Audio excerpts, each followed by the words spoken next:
I think Ellen talked about this a little bit, but just I want to help give some clarity. One of the things that we realized we were talking to other networks is if you want to work for a network or if you want to work for a specific studio, etc., they have a certain brand, the whatever it is. So, FX has a certain look. If you look at all their shows, HBO has a certain look. And if you want to work for those kind of companies, ideally you want to present stuff that kind of has their brand that they understand. Because one of the things that they don't really want to do is because they're so busy, is have to retrain someone and to understand their brand. And if you can show that you kind of understand their brand, that already puts you in a better spot. And I think this whole idea of, kind of catering your portfolio to a specific place you want to work, I think that puts you already a little bit ahead as opposed to just a generic demo reel, because it shows that you took the initiative to kind of know more about that place that you want to work with. You did your research, and then they'll see that in there. And of course you'd write it very personal as opposed to just a generic, like, here's my general resume and general reel. A tip would be when you do your either introduction letters and stuff, tell them about one thing that you like that they've done. Let's say if they've done a show, if they've done an ad or whatever it is, just say, hey, I just saw this recent thing that you guys did. I just want to say it was really great. That also shows that you're looking out. You're not just randomly whatever, oh, I'm looking for a job. It just puts you in a better position a little bit. Also, to kind of get yourself out there, I think looking for networking events is always good. Just talking to people, man, you don't even realize how important that is in terms of, because I think it's more than 50% of it is really how you are as a person. Because once they see the work, that's one thing, but also especially if you want to work with a team in a studio, not necessarily remote, it's very different. You won't get that interaction with people. But if there's certain companies that are like in-house, it's really different. They want to know really how your personality would work. Are you a fit personality wise? But also you'll be surprised how, if you go to these like live networks, now that they're face to face, now that people are kind of doing it, it really opens up a lot of doors. Even if you don't get a certain project or a position or something, it at least connects you to another connection, which is always really good. What else? What other things did we learn? Just kind of as we were also looking for clients to kind of recently that we can kind of share. Do you have any thoughts? Well, it's interesting that when Ellen was talking about like specificity in terms of your work and sort of creating something that's accessible, I think it also applies like at what part of you are in your career. Like if you're younger, definitely have like a wider range. And Nico, we also had conversations with executives from several networks where, and this is harder if you're I think more senior, more in your career, but they were saying that it wouldn't hurt if you would, for example, if you're a big fan of like a specific show on CNN, you're young, so you're probably not a fan of a show on CNN. But if you like a show on HBO, which is probably where it's at, or on FX, there's nothing wrong with, you know, redoing something in that style and presenting it as your own. And for them, it's the idea that it's your own take on things, it's how you refresh that perspective. And also surprisingly for people there who are BIPOC, I had this like enlightening conversation with also another woman of color, and she was saying, it's also so exciting to meet a woman there's less of us in the industry, or a person of color, because we believe, especially with places that are, truly diverse and welcoming of it, to have your perspective on things. So I guess, like Ellen said, things are going to pick up late summer. So take the time now to really dive in, like what makes you an artist, what's your little quirks, and then try to kind of apply that personality into something that you wish you worked on, and maybe improve it, and maybe add that in your reel, as a conversation starter, just so that people will be curious about what you do. Like Ellen showed a while ago, like the characters were getting redressed. Like I didn't realize that that would be like a point of conversation, at least with a recruiter. Like, oh, this is how I imagine this character to be if I was having a take on it, because it shows like we're both technical skill and your creative skill. But I guess it's harder to think of bringing in that confidence of who you are when you're starting out. But just take the risk, I think. Yeah, I think in terms of like when you're starting out and you're applying, right? Like the big hurdle I see a lot of people facing is, how do I get the experience if I don't get the job?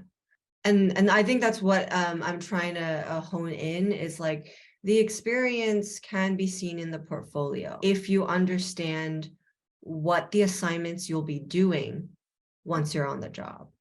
So if in the requirements of the job description, it is saying like redress assignments or character turns, and you're not showing that in your portfolio, then you're saying I don't have experience doing that. But if you're showing it in your portfolio, then you're saying, I understand once I hire the job, there's not that little step of onboarding telling me what my assignments actually are. So that's why it's really good to pay attention. And if you read the job description and you don't understand, reach out to people in the network, in the industry and say, hey, like, do you know what this is? Like, can you explain it to me? I did my best based off of my research. Can you give me some feedback, right? And you want to reach out to people that are not at the top, but maybe as a character designer or even assistant character designer, closer to where you are, because they're more they have more time and they're more willing to talk to you. Whereas recruiters and producers right now, and even directors, are getting bombarded by emails from all over. So yeah. So also, Ella, I have a question for you in terms of like kind of general portfolio kind of work. As you know, as also we know, I've also experienced it being an employee before and watching an art director say, hey, we got some new demo reels and resumes. And I remember sitting down looking at them, and we just usually it's the first 2 pages. If you're not into the first 2 pages, book close, next DVD. Yeah. Unfortunately, that's just the truth. Yeah. And I understand why. It's like there's volume and you just want to get to the really good stuff quick.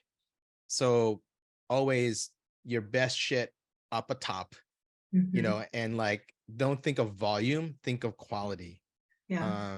Because if you have 20 pages, they probably want to get to the 20th page. They probably want to get in the 5th page, so it's very true. And it's super, so like I always recommend that grid format, where like if you have 9 thumbnails on the very first landing page that you see on like a little tiny laptop screen, then you have more chances of one of those 9 images being the thing that they want to see. And yeah, like if you're making a reel and all you have is homework, and that homework was done in maybe not the best circumstances. Maybe you were sick, maybe you were rushing, I don't know, like maybe you've learned and improved your skills since. Like, take that shit out, replace it with like, make your reel out of 3 pieces, 3 really, really, really good, high quality pieces, and spend the time, right? Like, I think foot in the door is like, do you understand what professional quality is? Can you get there on your own? Time, like once you get into the job, you might have to move faster. You will be taught, the tips and tricks to how to work in the industry to get to that quality and shortcuts and things like that. But do you understand what we're looking for and what the bar is? And I think, that's a huge part, which really relies on you as an artist yourself and your observation skills. And it's like the more competitive we are, the less of a crazy mad dash to just fill seats and get people in, the more and more it is going to be about how far can you get to professional level on your own. Yeah. But I think an other thing to that is like there's also a genuine strong drive to get more underrepresented artists into the industry and improve diversity in our industry. So like the other aspect of it too is being open and owning your story and who you are as an artist, and making that public on your website and not being afraid of declaring what your background is and how you came to be in the industry and stuff like that. Oh no, definitely. I think this is all great kind of feedback, and just the fact that we're learning a lot from what kind of on Ellen's perspective, I think is really great. And we can just, this topic can just go on forever, but we do have a short amount of time, and I want to make sure that we get people's questions, and if anyone has anything specific, we can really just dive in and answer, and hopefully help you guys out in any way, So shape it's we can. Q&A time. It's Q&A time. We got like It's 15 Q&A minutes. time. So you guys can either chat it, or type in the chat, or you can, if you want, just unmute yourself and just ask away. But introduce yourself before you ask a question, so we know who you are.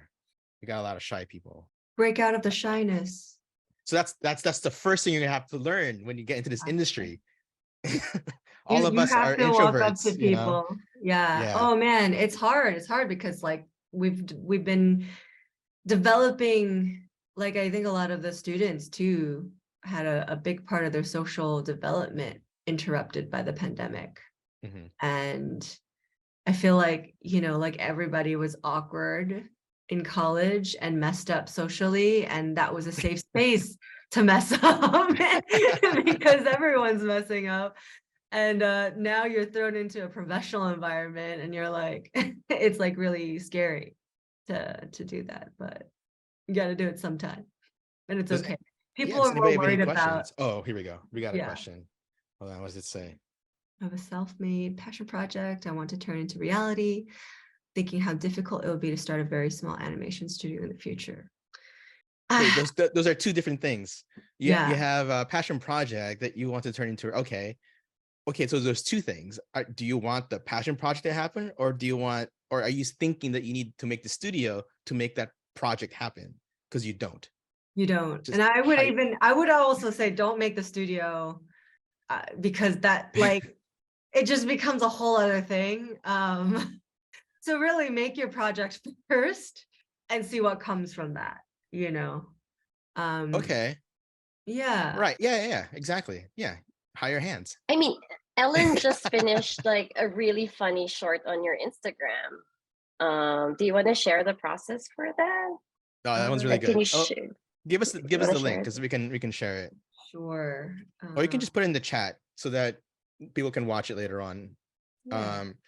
And I'll email everyone else. It's really good. It's actually about. Oh yeah, it's about my job. It's about her It's job. about, yeah, it's awesome. It's pretty good. Yeah, just put the link on the chat. But it's funny because like Katwo and I are currently in the works with our own passion projects, if you'd say. We have a documentary we're working on now. We're working on an animated episodical type of show, right? But so same idea. It's, we can't really do it ourselves, but there's certain things that we can do from it. One of the things that we learned is, sure, you can animate, but if it's really big, you're going to need help, right? And I would say maybe the best thing is to, maybe do a short clip or something, or a sample that, that you can do. So it's like all sweat equity from you, that allows you to find funding, so you can hire people to actually do the labor of actually doing animation in betweens, finishing, etc. But the boards and all that stuff can also come from you. It all really depends on your time. Yeah. If you have no problems in terms of living, in terms of rent, food, etc., and you just have time, and just give yourself a date on when the storyboard should be done, you can do it. Find someone that's interested in it, see if they're willing to back it up, and then you figure out it'll cost you this much to hire XYZ people to work on it. Don't forget music, audio, sound effects, all that stuff, and then you're good to go. Or Sounds so maybe easy, Ellen can right? just maybe Ellen can just walk us through like what she did, because there's a lot of talent in here, Yep. Ellen. Thank Is it you. just like Ellen working on it, Ellen and Rob? Like, Yeah, I mean, everybody's journey is different. For me, like it was kind of like a culmination of everything I've learned in my career. Like I use 3D skills, I use 2D skills. When I was directing at Nathan Love, we had to just put on many hats and jump into different things. And I learned sound design in SVA. They were great about that. Shout out Clay Holly. I learned After Effects compositing was a huge part of what I wanted to do character design was a huge part of what I wanted to do.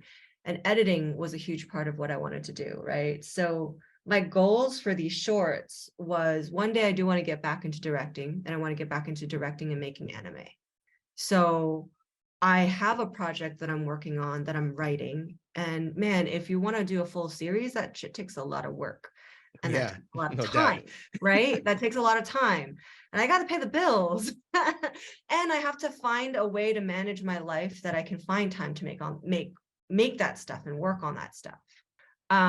So for me, my like 5-10 year plan was I need to get out of directing because directing is not giving me enough time to work on my personal project or energy to work on my personal project. And transition into something that will still pay my bills, still feel good about going to work day to day, and, you know, somehow benefit my plan. So for me, recruiting was an opportunity to do that. And in this spot, I saved the things that I really wanted to do for myself, which was showcase my timing sensibilities, animation directing, and design in the characters. Yeah, and just jumping a little bit into every department because that was what my past experiences have allowed me to do. For other people, I'll use Vox Machina as an example. It was a couple of voice actors in the industry that just wanted to play D&D together. And like, let's just say, but like these voice actors have had long careers in the industry, like 5-10 years working on big name properties. So it's not like they didn't put the sweat and tears into making their network. Then, you know, through word of mouth, people were saying, this is a really fun time. You should stream this. And then they started streaming it and it did really, really well. And they kept streaming it. And there was some business element mind that was like, all right, Twitch collabs, YouTube collabs, whatever, and making like merch and building a fan base and like continue to create content until like you have this huge fan base and, you know, stuff that people really love that was able to kickstart an episode. And then the demand for that Kickstarter just blew, you know, what they were planning to do, which was just one little episode into a full season of work. But like that journey wasn't overnight. And it started from just a small personal thing into let's test out the streaming thing into let's keep doing this for many, many months. Like I think it was like a year and a half, 2 years, whatever, you know, plus all of the time put into building a name for themselves in their own respective industries. Right. So Sorry, Ellen, I think Rin has a question just so that yeah, so there's other questions here. So let's kind of get to those. for So, sure. so There you well, go. yeah. Hi, Hey. I'm Bryn. I guess my question was, as a recruiter, like what specifically stands out in like the pile of emails or just like the pile of resumes and reels? What makes you go, I want that person on this team? It's very timing is a huge part of it, unfortunately, and that's something that you can't necessarily control. So we just like to say every 6 months is a good marker of reaching out. First and foremost, I mean, it has to have the skill. And I would say, unfortunately, like 80% of the people that reach out, 70% of the people that reach out don't have the technical skill just yet. I would say focus on the one, like if you're just starting out and you don't have that professional level skill in all multiple areas, focus on one thing that you're closest at. And for some people that might be background design, background paint, whatever. But focus on that one thing and work off of other people's opportunities. So even like my friend, I'm going to use somebody like, he didn't understand what the actual assignment was in the industry back when he was in college.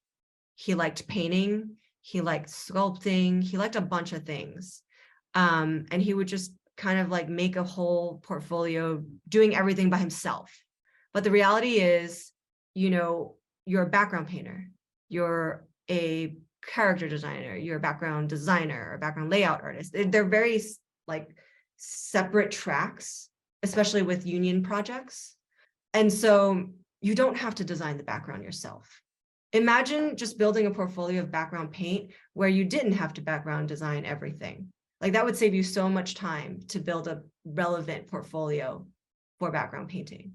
And there's a lot of professional artists out there that if you just reach out and say, hey, can I use your background design as a to paint over for my portfolio, would say yes. There's some people that sell PSDs that are set up on Gumroad that like all the perspective is solid, all the, you know, design and all of those aesthetics are good. Because if you are not strong at background design and you design something that you paint and you want to showcase your paint skills, the errors of the background design will detract from our overall feeling of your background paint skills. So you always want to work with the best materials possible in the track that you're focused on getting in on. Does that make sense? Does that help? I think so. Yeah, I'm on We can always the continue this 3D conversation. Yeah. side of things. I'm in SBA right now for 3D. But I think What I is get it that you want to do in 3D that you think? hopefully be an animator. Okay. And then I also do that in 2D as well. Okay. I mean, the example there is like, you don't have to design your own character. You don't have to Right. design your own script or storyboard. You can work off of a professional board. Right. Or, you know, like professional VO to animate on. And you might not even need to use your own acting reference. Like you could use live action acting reference and work off of that and translate that into animation medium. So really, it's just sometimes if it's too big, kind of just break it down into the tiny little component that you need to focus on to get that like really good quality sample. You know, just show animation. Basically, is basically what she's saying is if you want to do show animation, like your backgrounds don't have to be so, you know, you don't have to do the backgrounds. Show the animation. I think is the. All right, I know we're running over time, but can we insert like one question from Katie? And it's similar to like Bryn's question is what if you would like to work on passion projects to build a portfolio? How would you put yourself out there in order to find those opportunities? I think this is one of those opportunities. I think Bryn is willing to like collab. but it's interesting, you know, when people are asking these questions, they're kind of like more than one question. And it's interesting how, you know, I think you should also use this time to kind of understand like, what am I really asking? And it's interesting that you're saying you want to do passion projects for your portfolio. Is there any difference with just making stuff that you like to do versus saying it's a passion project? I don't know what that means specifically, passion project. I mean, I think all of us who do work that we like to do, it's our passion. But opportunities. Can you explain a little bit? Oh, more? sure. I think I maybe just worded it wrong. Oh, no. Yeah. So, you know, like Ellen said, she worked on that, like her passion project, and then was like working with other animators and background artists and all that kind of stuff. And then I'm someone who would love to like work on other people's passion projects. And I've seen too, like online, there was this animator posting about like a South Korean short film that they were making. And I was like, oh, that's so cool. It's just like something they were doing on the side. And like I'm Korean, so I was like, oh, that's such a cool thing to like see. So I'm like, how do you get on that? Like, how do I get on board with that? So like, where can you like find those opportunities where it's not necessarily a job, but it's like, oh, people want to work on, or they want to make their own passion project and they need people to help them. Yeah. I mean, for my project specifically, I just posted on Twitter that I'm working on a personal project, and you know, reach out if you're down to help. And I made very clear, like, you know, this was unpaid, it was not for profit. You can also find, you know, opportunities in online communities like Discords that are with animation groups. But I think it also requires awareness of the industry and community, right? Right. And connecting with people that are making cool stuff. And you can just be like, somebody that you really admire, you know, maybe they make an announcement that they're working on something, you know, they tease out a little clip, just reach out to that person that you thought the South Korean project was really cool, and say, if you ever need any help, this is my work, I'd love to be a part of it, you know, unpaid. A friend of mine got his start, he's like really high up in CG supervisor or something, creative director at Riot, when they were a bunch of people in dorm rooms, like ripping off another game's modded server, you know, like he was like, you want an unpaid intern, you know, and just reached out, and now he's still there. So, But you know what, Katie, I just want to say, like, this is the opportunity you're talking about is like, this is an example of it. Just the fact that you came to this little webinar is one of those things, because now we know you want to do that. So in other words, like Katwo and I know that, so we'll keep you in mind. Ellen knows that now, so she'll probably keep that in mind. Or you also know, now you know who we are, and you can follow our feeds and see if there's anything that we would post saying, oh, we're doing this, etc. So in terms of, because I hear what you're saying, right? It's like that question I asked before is like, how do you find information that you need to know, or how do you get to know more about these brands, etc.? And I think this is what I was kind of saying. It's about networking. Like, you need to get yourself out there. And this is an example of it. Just the fact that some of you guys, some of you are, I don't know who you are, but somehow you found a link and you went in this thing. You're like, I'm curious to know what this is. And then you just realize, oh my gosh, now I'm connected to these guys. And that just opens up more networks. But the work is, you can't leave it at that, right? So that means that you need to, keep following up, just see what they're doing, etc. And vice versa. So now we have you in mind, Katie. So that's a good thing. And other events that we have or things like that, we'll keep you posted. And we do, like I said, we do have projects that are currently happening, which is our own, like, internal projects. So we'll keep you in mind. So there's another one last question. So which is, I think, easy to answer, because someone's asking about, industry standard in terms of software. So there's a short answer to this and a long answer to this. I think, Short, correct me if because I'm we're running out wrong, of time. Ellen, I would say short answer would be like, yes, overall, I think there's a standard. People kind of use Toon Boom, or what's the other, there's another one that, yeah, what's another so standard? Flash is used by a lot of like adult comedy projects, and also cheap, low budget projects, because the licenses to the application is cheaper. Toon Boom is the next standard. It is much more expensive and used for productions generally with more complicated character rigs or textures and things like that. Clip Studio Paint if you want to work in anime.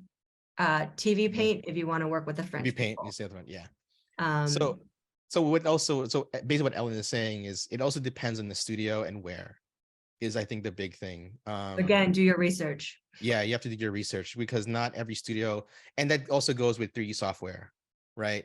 There's studios who are like Maya. There's a few, depending on the country, they're probably still using Studio Max. So it really depends on the company, the area, location, budgets also determine those things, the style. So, but yes, those, that list is a good list to at least know and understand. But again, it's about doing your homework and just finding out, if you want to work for that specific studio, what did they use? But sometimes it doesn't really matter. It depends on the studio.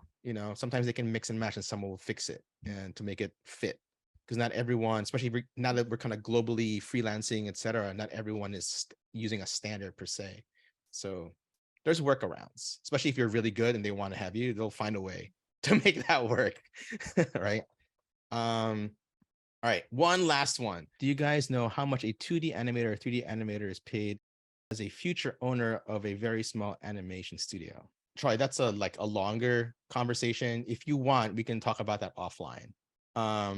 Just because that's those two separate things, I it's, think, yeah, you're gonna have to consider cost of living. yeah, there's a and- lot. There's a and lot like I involved. said, Yeah, it's a good It's a question good though. question. Yeah. There is no global standard, right? Because if you're hiring someone, let's say if you're from the company from the States, you're hiring someone else outside of the States, there's Yeah. you can sometimes sometimes the company will dictate that rate. So I Yeah. don't know. The other thing too, I mean, like we were talking about like passion projects and stuff like that, is if you want people to work on your passion project, you also have to convince them why it's worth giving you their time. And if you have a small budget, then you really need to deliver, like, why is it worth somebody taking a pay cut? Is it because you have a really cool style? Is it, like, are you really going to take this to the end and not waste somebody's free time? So all of that needs to be taken into consideration and requires work on your end, to really build up that street cred. All right, we are way over time, and I'm sorry for Ellen for taking you more than that 45 I minutes, know. but thank you. But everyone, thank you. So just to let you know, we are gearing up again in terms of our, webinars, etc., and our platform, The Art of Working, which I'll let you guys know more about it. But again, Katie, as you're asking for, like, where are these opportunities? That's one place. We have a bunch of people in the industry, in that platform, and people ask questions, share, etc., and that's one place, I think. As things are progressing within the year, you'll see there's going to be a lot more activity going on. So that's one good spot to kind of to start. But anyway, I'll reach out to you guys. If you guys have any questions, please reach out to us. I know, Troy, you have that question. I'd love to discuss that with you at some point. So just let me know. And then again, let's thank Ellen for her time. Thank you for your busy Thank you so Friday. much. So Yes. awesome. Yeah, feel free to reach out to me on LinkedIn. Please send your portfolio if you message me as well. And just say that you were in this meeting this Friday. So look at that. Already have a foot in the door a little bit, even if it's a little pinky toe, right? It's So good to meet everybody. All right. Thanks, everyone. Thank you. Thanks, Ellen. Thanks, everyone. great Happy weekend. Thank Friday. you so much. All right. Bye.